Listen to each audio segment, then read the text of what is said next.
थमने लगा है वायरस तूफान। जी हां, बचाएंगे हर एक जान, मिशन जीरो। जी हां, कोरोना के खिलाफ केंद्र और राज्य सरकार ने फाइनल फाइट तेज कर दी है। कोरोना के खिलाफ देश को एक और स्वदेशी दवा मिल चुकी है। माना जा रहा है कि DRDO की 2DG दवा वायरस के खिलाफ गेम चेंजर साबित होगी। इस वैक्सीन के साथ ऑक्सीजन पर जहां निर्भरता कम होगी, वहीं सांसों का संकट खत्म हो जाएगा। उधर CM योगी एक्शन में हैं। मुख्यमंत्री ताबड़तोड़ दौरे करके हकीकत जान रहे हैं और जरूरी दिशा निर्देश भी दे रहे हैं। औचक निरीक्षण के साथ CM खुद ग्रामीणों से ग्राउंड रिपोर्ट की जानकारी ले रहे हैं। हकीकत क्या, ये जानकारी ले रहे हैं। ग्राम पंचायत में निगरानी समितियों के साथ नोडल अधिकारियों की तैनाती बड़ा कदम माना जा रहा है। CM योगी की ट्रेस, टेस्ट और ट्रीट की नीति सफल हो रही है, जिससे कोरोना संक्रमण की दर कम हो गई है। सबसे बड़ा मुद्दा में आज इन्हीं सब मुद्दों पर चर्चा करेंगे।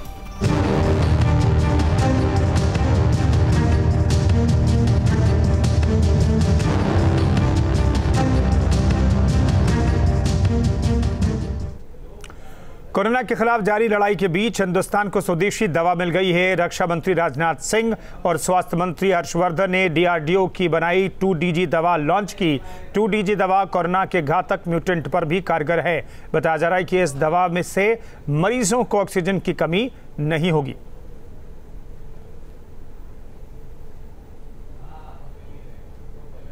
डीऑक्सी डी ग्लूकोज है। ये ग्लूकोज का बदला हुआ रूप है, ग्लूकोज एनालॉग। और इस मॉलिक्यूल के लेने से वायरस की ग्रोथ कम हो जाती है और ये काफ़ी कारगर साबित हो रहा है क्लिनिकल ट्रायल्स में। जो हमें पहले जो इंडिकेशंस मिले थे फेज़ 2 ट्रायल्स में, जो कि मई 2020 से और अक्टूबर 2020 तक हुए थे, उसमें रिकवरी में 2 से 3 दिन का फ़ायदा हो रहा था स्टैंडर्ड केयर की तुलना में।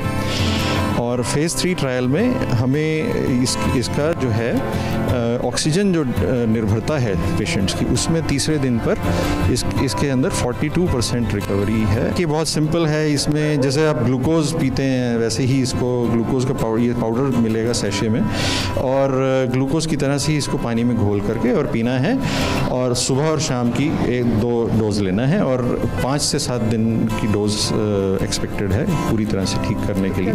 अभी जो हमारे फेज़ 3 क्लिनिकल ट्रायल भी हुए हैं 220 पेशेंट्स में, जिसमें 110 पेशेंट्स में इनको दिया गया, वो सभी ऑक्सीजन पर थे, और उसमें से कुछ गंभीर भी थे पेशेंट्स, लेकिन सभी ठीक हुए हैं।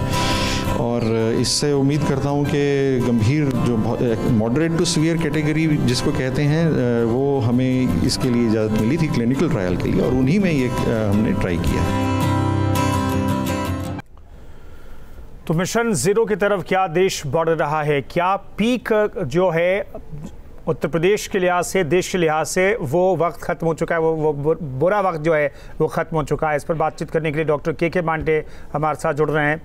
डॉक्टर अनूप कुमार सफदरजंग अस्पताल से हमारे साथ जुड़ रहे हैं। मानवेंद्र सिंह प्रयागराज से जुड़ रहे हैं। विनी दुबे आगरा से जुड़ रहे हैं।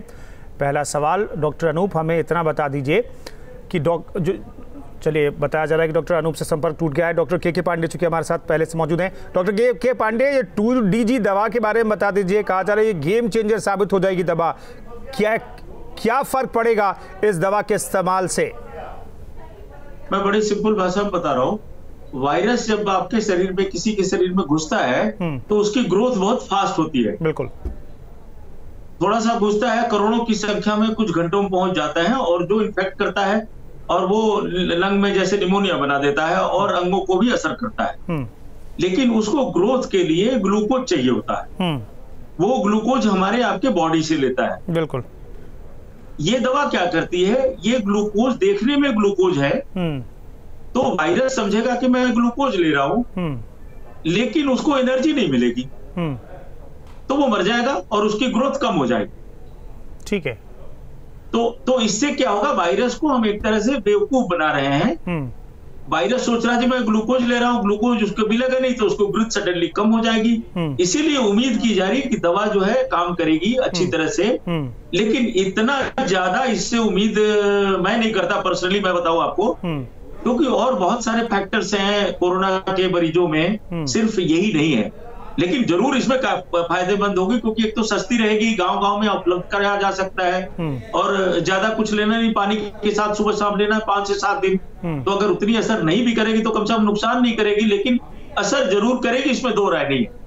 ठीक है डॉक्टर के पांडे, हमें ये बताइए, पहले से कोरोना से लड़ने के लिए कई दवाइयां मौजूद हैं। स्पेसिफिकली दवाइयों का भी जिक्र किया गया जो देश में नहीं बनी थी, विदेशों में तैयार की गई थी। स्पेसिफिकली ऐसी दवाइयों के नाम भी सामने आते रहे। इस दवा में उस दवा में क्या बेसिकली फ़र्क है सर, कुछ समझा पाए अगर तो? देखिए, वो दवाएं भी जैसे रेमडेसिविर का नाम काफी था। रेमडेसिविर काम करती थी उस दौरान जब काफी जो है वायरस की ग्रोथ होती थी, उसकी ग्रोथ को रोकती थी, लेकिन वो अलग जेनेटिक लेवल पे जाके मॉलिक्यूलर लेवल पे रोकती थी। ये उसको खाना नहीं देती, ये इसको खाना ही नहीं देती है, तो उस वजह से वो ग्रोथ नहीं रुक जाती। ये बहुत सिंपल टेक्नोलॉजी है, उतना कॉम्प्लिकेटेड नहीं है। तो दोनों में फर्क ये है, लेकिन ये इफेक्टिव होनी चाहिए, इसमें दो राय नहीं है। कितनी होगी ये कहना मुश्किल है। जैसे रेमडेसिविर भी देखिए तो उतनी इफेक्टिव नहीं है, कुछ दिनों में देंगे तब होती है। एक चीज मैं जरूर बताना चाहूंगा, लोग इसको लेने लग जाएंगे कि वायरस की ग्रोथ सर जो होती है पहले 9 दिनों में होती है। जैसे आज किसी को थोड़ा सा हल्का सा कोल्ड भी हुआ या बॉडी एक हुआ या हल्का फीवर हुआ, तो वायरस की जो ग्रोथ होती है फर्स्ट 9 डेज में होती है, उसके बाद तेजी से नहीं होती। तो इस दवा को जितना जल्दी से आदमी ले ले अच्छा रहेगा। बाकी दवाएं हमें नसों से लेनी पड़ती थी, भर्ती करके देनी पड़ती थी, महंगी बहुत थी। ये सस्ती होगी, आदमी पानी के साथ पी लेगा, तो डेफिनेटली हमारे देश के लिए ये बहुत फायदेमंद साबित होनी चाहिए मेरे ख्याल से। अगर क्लिनिकल ट्रायल्स में जितना सक्सेसफुल हुआ है, अगर वही रहता है तो डेफिनेटली गेम चेंजर साबित होगी और हिंदुस्तान के लिए बहुत अच्छी रहे, क्योंकि हमारी जनता जिस तरह से है उसके लिए बहुत ही बढ़िया है। ठीक है, डॉक्टर अनूप कुमार भी हमारे साथ जुड़ गए हैं। डॉक्टर अनूप, हम जिस तरीके से नेशनल लेवल पर देख रहे हैं आंकड़े कम हो रहे हैं, और उत्तर प्रदेश स्पेसिफिकली मैं भी पूछूं तो यहाँ पर भी 10,000 से कम मामले सामने आ गए हैं। तो क्या सर हम ये माने कि जो पीक आर था, जो मुश्किल वक्त था, वो खत्म हो गया है और हम धीरे धीरे अब नीचे की तरफ आ रहे हैं? देखिए, बिल्कुल कुंदन जी, ये बहुत अच्छी खबरें हैं कि कुछ महानगरों में हमारा पीक आ चुका है और नंबर्स कम हो रहे हैं। जैसे उसमें मुंबई है, दिल्ली है और अब यूपी भी उसमें शुमार होने वाला है।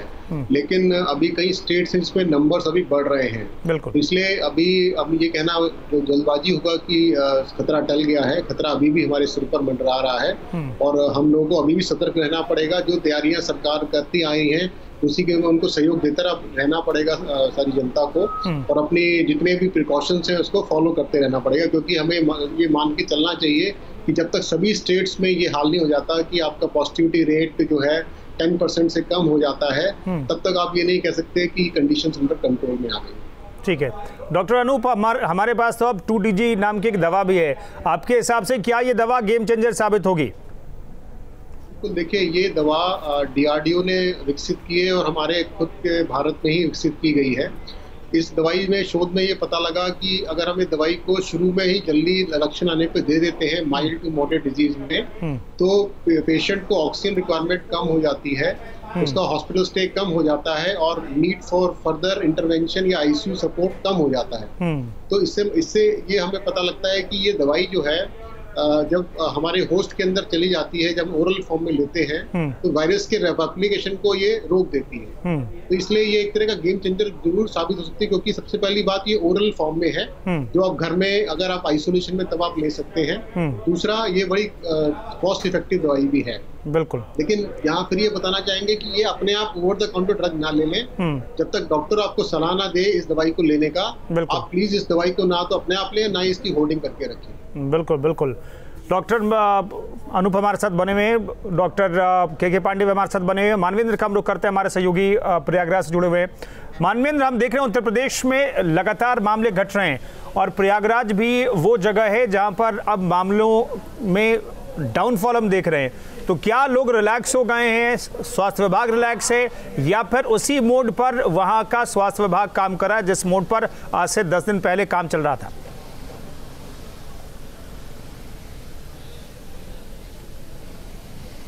जी बिल्कुल, अभी रिलैक्स होने का समय नहीं है। स्वास्थ्य विभाग भी रिलैक्स नहीं है, क्योंकि मामले कम हुए हैं, लेकिन भूलना नहीं चाहिए कि लॉकडाउन चल रहा है और ये भी एक बड़ी वजह है मामलों की कम होने की। लेकिन प्रयागराज में शहरी क्षेत्रों में भी हमने देखा है और ग्रामीण क्षेत्रों में भी देखा है, जो एक लहर जो एक लहर का एक नेचर होता है, जब इस तरह की कोई वायरल फीवर या कोई ऐसी चीज़ फैलती है तो एक तरह से वो एक छोर से दूसरे छोर तक जाती है। तो प्रयागराज की अगर हम बात करें तो ग्रामीण क्षेत्रों में भी जितना फैलना था फैल चुका है, शहरी क्षेत्रों में जितना प्रसार होना था हो चुका है।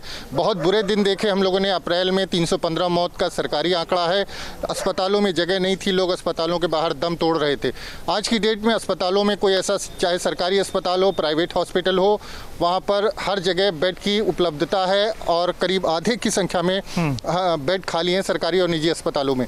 तो स्थिति पहले से बहुत बेहतर हुई है निश्चित तौर पर। और जिस तरह से एग्रेसिव कैंपेन चलाया गया है प्रशासन की तरफ से, सरकार की तरफ से, उसका भी एक रिजल्ट सामने आ रहा है, क्योंकि एक अभियान सा चलाया गया है कि इसको कंट्रोल में करना है। लॉकडाउन अपनी जगह है, लेकिन जिस तरह से, जिस रफ्तार से फैली थी वो रफ्तार धीरे धीरे कुंद हो रही है और धीरे धीरे अब उम्मीद हो रही है कि जल्द ही एक बार पहले की स्थिति, जो सेकेंड वेव है उसके पहले की स्थिति में शहर पहुंच जाएगा। और अगर कोई तीसरी लहर जैसी स्थिति फिलहाल नहीं बनती है तो निश्चित तौर पर ये ढलान पर है और आने वाले कुछ दिनों में ये आंकड़ों में और गिरावट आएगी। और जिस तरह से हमने देखा था होली में तमाम लोग आए थे, होली में बड़ी भीड़ जुटी थी, उसके बाद पंचायत चुनाव देखा था, तो वो उसका असर अब धीरे धीरे खत्म हो रहा है। जो एक डैमेज होना था वो डैमेज हो चुका है। लोगों की जिसकी जान जानी थी, जो सॉफ्ट टारगेट थे, जो एजेड लोग थे, जो बीमार थे, उसमें से जो चपेट में आया उसकी जान नहीं बची, लेकिन तमाम लोग रिकवर होकर के अब धीरे धीरे सामने आ रहे हैं। और संक्रमण की दर जो है वो लगातार घट रही है। 166 मामले हैं, 2436 मामले एक दिन में आए थे प्रयागराज में, 25 मौतों का आंकड़ा था, तो आज जो मौत है वो 8 मौतें हैं। 166 पॉजिटिव हैं, लेकिन 373 रिकवर भी हुए हैं। तो रिकवर होने की संख्या डबल से ज़्यादा लगातार बनी हुई है। और लगातार अच्छी खबर है प्रयागराज के लिए कि जो आंकड़ा है वो नीचे की तरफ जा रहा है, 200 से नीचे जा रहा है। तो उम्मीद है कि आने वाले कुछ दिनों में और अगर यही स्थिति बरकरार रहती है तो स्थिति और बेहतर होगी। एक बार फिर जो जिस तरह से सेकेंड वेव का जो असर था, जो कहर था, वो एक तरह से खत्म होने को है। विनीत दुबे हमारे साथ आगरा से बने हुए हैं। विनीत, वहां पर भी 111 मामले ही सामने आए हैं, रात की खबर है ये। जी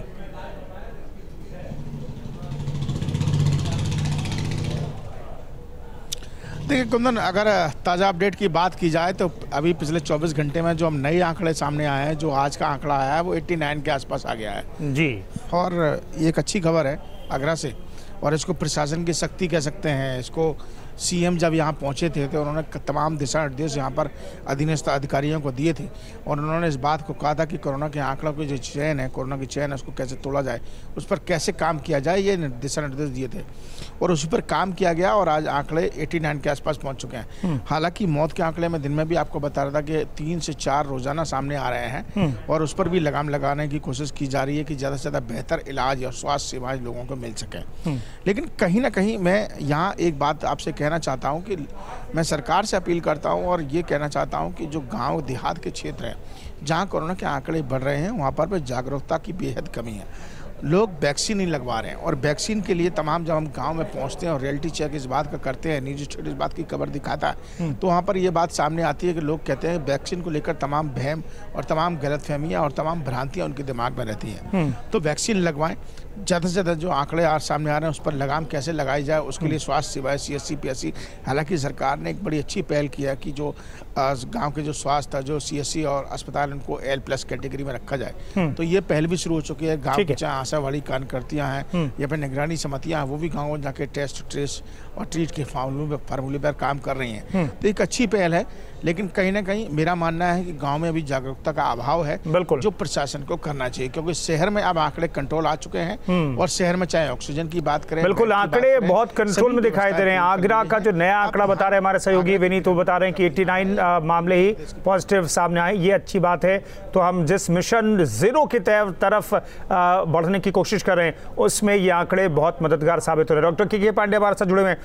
डॉक्टर पांडे, हमें बताइए कि अभी तो हम लॉकडाउन पीरियड में चल रहे हैं, क्या आपके हिसाब से अभी तो उत्तर प्रदेश स्पेसिफिकली मैं पूछूं तो 24 तारीख तक तो कोरोना कर्फ्यू है, लॉकडाउन इसे नहीं कह रही सरकार, पाबंदियां हैं, क्या इस पाबंदी को आगे भी बढ़ाए रखने की जरूरत है या फिर अगले 24 तारीख तक जो नए आंकड़ा है उसके आधार पर असेस करने की जरूरत होगी आगे?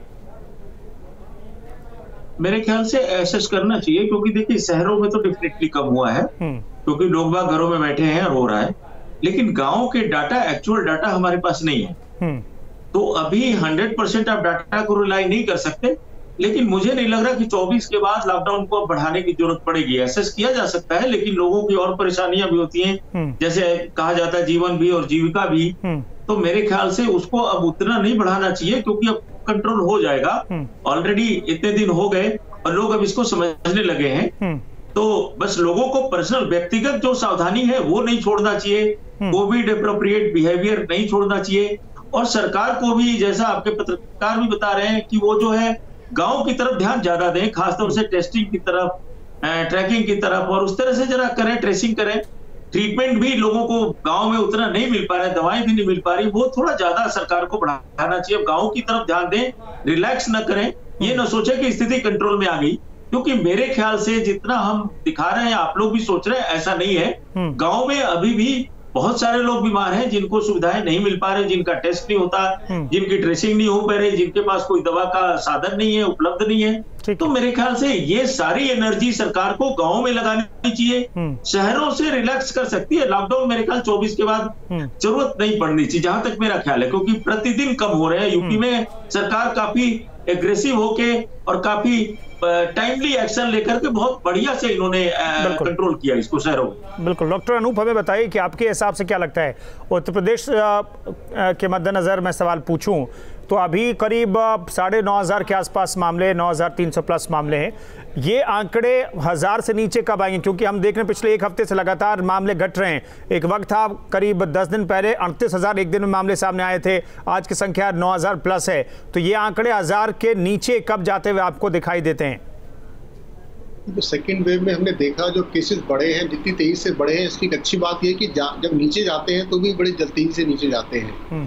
और इसलिए आप देख रहे हैं कि दिल्ली में भी हम अगर देखें तो पिछले 3-4 दिनों में बहुत तेजी से नीचे केसेस गए हैं। तो यूपी में मुझे लगता है कि जैसे 24 तक तो लॉकडाउन आपको लगा ही हुआ है, उसके बाद यानी अगले हफ्ते 10 दिन में आप देखेंगे कि इसकी पॉजिटिविटी रेट जो है 6% से अगर नीचे चली जाती है, जो कि WHO के हिसाब से कंडीशंस अंडर कंट्रोल है। लेकिन यहाँ एक राइडर ये रहेगा कि जब आप लॉकडाउन को खोलेंगे तब आपको सावधानियां देखनी पड़ेंगी कि क्या लोग ले रहे हैं कि नहीं ले रहे हैं, क्योंकि अगर फिर से वही लापरवाही हुई, फिर वही गैदरिंग हुई, तो ये हम फिर से इसी बीमारी को बढ़ता हुआ देख सकते हैं।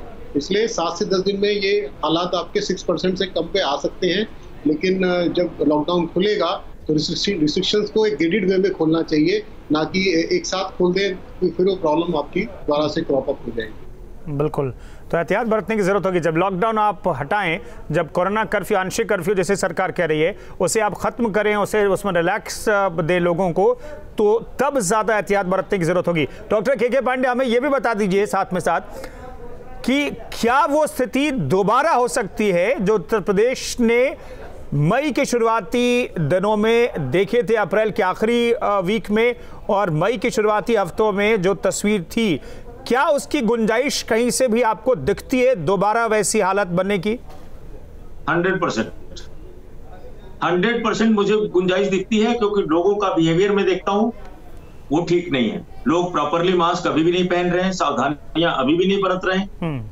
और एक मैं आपको बहुत सिंपल बता दूं, जनता के लिए भी, आपके लिए भी, सबके लिए, कि जब तक 70% लोगों का वैक्सीनेशन नहीं हो जाता, आप 22 करोड़ के हिसाब से देख लीजिए कितने करोड़ होंगे, वो बच्चे बड़े जो भी है पॉपुलेशन का, तब तक अगर कोई रिलैक्स करता है तो ये अपने आप पे वो बहुत बड़ा खतरा मोल ले रहा है। हमारे आपको सबको मैं राय दूंगा, अगले मार्च अप्रैल तक कम से कम 1 साल और मास्क पहन के निकलना पड़ेगा। बाकी जो कोविड एप्रोप्रिएट बिहेवियर है वो करना पड़ेगा। अगर आदमी नहीं करता तो अपने परिवार को नुकसान पहुंचाने की परिस्थिति पैदा कर रहा है। और मैं यही राय दूंगा कि बिल्कुल रिलैक्स न करें लोग, क्योंकि देखिए ये डाटा जो आप बता रहे हैं 38,000, 9,000, जिसके घर में ये डाटा है सर, जब तक पर्सनल ट्रेजेडी नहीं होती, जिसके घर में होता है उसके लिए तो 100% है, उसका तो घर ही बर्बाद हो गया। बिल्कुल बिल्कुल। तो लोग अपना सोचे, व्यक्तिगत सोचे, देश लोगों से बनता है। हर आदमी अगर अपना थोड़ा सा जिम्मेदारी निभा दे तो ये परेशानी नहीं रहेगी। और मैं फिर कहूंगा कि अगले साल तक बिल्कुल, जब तक 70% पॉपुलेशन नहीं वैक्सीनेट हो जाती, जब तक सरकार की क्लियर गाइडलाइंस नहीं आ जाती, आप रिलैक्स ना करें। पर्सनल व्यक्तिगत रूप से मैं सबको रिक्वेस्ट करूंगा आप लोगों के माध्यम से। बिल्कुल। तो रिलैक्स होने का वक्त नहीं है, जो भी कदम उठाए जाने हैं कोरोना को लेकर के जो गाइडलाइन है बचने के लिए, उन गाइडलाइंस का पालन करना होगा। डॉक्टर अनूप, थर्ड लहर की बात कही जा रही, थर्ड वेव की बात कही जा रही है। इस वेव से ऐसा लग रहा है कि अगले एक आध महीने में हम उभर जाएंगे, ऐसा लग रहा है। हालांकि डॉक्टर के पांडे कह रहे हैं कि पहले वाली स्थिति दोबारा हो सकती है, बहुत जाहिर सी बात है, एहतियात बरतने की जरूरत है। लेकिन आपके हिसाब से थर्ड वेव की शुरुआत कब हो सकती है, उसके लिए किस तरीके से तैयारियां होनी चाहिए? ये बिल्कुल जैसा हमने सीखा है, आज से 100 साल पहले जो इन्फ्लुएंजा पैंडेमिक आया था उसमें भी थर्ड वेव आई थी। सेकंड वेव बहुत घातक थी, थर्ड वेव उससे कम घातक थी। इसलिए ये प्रिजम्पशंस है कि थर्ड वेव आ सकती, क्योंकि ये वायरस अपना जो है रूप बदलता जा रहा है, तो म्यूटेशंस उसमें होती जा रही हैं। तो इसलिए थर्ड वेव आने की संभावनाएं हमारे साइंटिफिक एडवाइजर ने भी बताई है, जो सरकार के एडवाइजर हैं, और WHO भी एक सजेशन दे रहा है कि हो सकता है। इसलिए जो तैयारियां सरकार कर रही है वो हर लेवल पे करती जा रही है। ना सिर्फ इंफ्रास्ट्रक्चर बढ़ा रहे हैं, ना सिर्फ ऑक्सीजन सप्लाई और बेड्स बढ़ा रहे हैं, बल्कि वो आने वाले टाइम के लिए हेल्थ केयर वर्कर्स को भी तैयार कर रहे हैं। और आपने देखा उन्होंने जो नीट के एस्पिरेंट्स हैं और जो नर्सिंग स्टूडेंट्स हैं उनको भी उन्होंने इन्वॉल्व किया है हेल्थ केयर वर्कर्स को एज अ पैरेलल फोर्स बनाने के लिए। तो जो तैयारियां सरकार कर रही है मेरे हिसाब से बहुत अच्छी तैयारियां चल रही हैं। थर्ड वेव के लिए तैयारियां अगर वो अभी से करके चलती जाएंगी तो हमें कुछ सरप्राइज पैकेज नहीं मिलेगा जैसे इस बार सरप्राइज हुआ। और हम लोग तैयार रहेंगे थर्ड वेव के लिए अगर आती है। बट हम तो यही प्रार्थना करेंगे कि अगर हम लोग अपनी प्रिकॉशंस फॉलो करते रहेंगे तो थर्ड वेव शायद ना भी आए। थर्ड वेव तभी आएगी जब हम अपनी लापरवाही को बढ़ने देंगे। अगर हम अपने प्रिकॉशंस को फॉलो करते रहेंगे, थर्ड वेव अगर आती भी है तो बहुत ही मिनिमल और साइड इफेक्ट्स के साथ निकल जाएगी। बिल्कुल।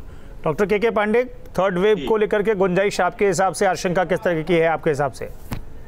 और देखिए सितंबर से नवंबर के बीच में एक्सपेक्टेड है। ठीक है। बच्चे ज्यादा इसलिए इन्फेक्टेड होंगे कि बच्चों में वैक्सीन अभी अवेलेबल नहीं है, और इतनी जल्दी से अगर अवेलेबल भी होती है, जो कि 3 से 6 महीने लगेंगे, अभी ट्रायल की परमिशन मिली है, तो बच्चे जब ऐसा होता है कि जैसे किसी को वैक्सीन लगी है, एक ग्रुप को लगी, जैसे इसमें भी देख लीजिए तो 60 साल से ऊपर के लोग ज्यादा नहीं मर रहे। इसमें 45 साल 30 से 45, 25 से 45 साल के बच्चे ज्यादा उनकी डेथ हो रही है, वो ज्यादा सीरियस हो रहे हैं, ज्यादा आईसीयू में जा रहे हैं। तो इनको भी जब 18 से 45 वालों को टीका लग जाएगा अगले 3 से 6 महीने में काफी हद तक, बच्चों को उसके बाद भी नहीं लग पाएगा। तो जैसे ही ये वायरस आएगा दोबारा से, जब थर्ड वेव आएगी उसमें स्ट्रेन चेंज होगा, तो बच्चों में रिस्क ज्यादा है। ये यूएसए में भी देखा गया कि यूएसए में 5 से 6 गुना केसेस ज्यादा हुए थे। और मैं आपको बताना चाहूंगा कुंदन जी की जो बच्चे हुए थे सिक, जो अमेरिका की मैं फिगर्स बता रहा हूं आपको, दिसंबर तक बहुत कम थे, दिसंबर के बाद ऑलमोस्ट 5 टाइम्स केसेस हुए, बच्चों की बात बता रहा हूं। और उन बच्चों में से 60% बच्चों को आईसीयू की जरूरत पड़ी थी। बच्चों में 60% बच्चों को। तो इतने बड़े देश में हमारे पास इतना साधन नहीं है कि हम आईसीयू केयर छोटे बच्चों को दे पाए, इतना मैन पावर नहीं है, इतने वेंटिलेटर्स नहीं है, इतने टर्शियरी केयर की सुविधा नहीं है। इसलिए हमारे पास सावधानी के अलावा और कोई चारा नहीं है। तो मैं यही बार बार कहूंगा सबको, जैसे पिछली बार भी लोगों ने पार्टी बनानी शुरू कर दी, भूल गए थे, सोचा जी खत्म हो गई, कोई बात नहीं, इंडिया ने बड़ा अच्छा कंट्रोल कर लिया। देखिए क्या हालत हो रही है। और इसमें लोगों की गलती में ज्यादा मानूंगा, सरकार नहीं कर सकती सबके साथ सब कुछ। बिल्कुल बिल्कुल। तो ठीक है, आंकड़े जो हैं, आंकड़े जो सामने आ रहे हैं, सरकारी आंकड़े, वो रिलैक्स महसूस कराते हैं, लोगों को राहत देते हैं। लेकिन डॉक्टर के पांडे, डॉक्टर अनूप बता रहे हैं कि रिलैक्स तो होइए, लेकिन सावधानी जो अभी तक बरतते आ रहे हैं पिछले 1-1.5 महीने से, जब सेकेंड वेव की शुरुआत हुई थी, वो सावधानी अगले 1 साल तक का बरतते रहे, तो उसी से आप अपने आप को और अपने परिवार को बचा सकते हैं, देश को बचा सकते हैं। बहुत बहुत शुक्रिया डॉक्टर के पांडे, डॉक्टर अनूप आपका। हमारे साथ मानवेंद्र प्रताप सिंह हमारे सहयोगी जुड़े थे और विनीत दुबे जुड़े थे, उनका भी बहुत बहुत शुक्रिया। सबसे बड़ा मुद्दा में फिलहाल इतना।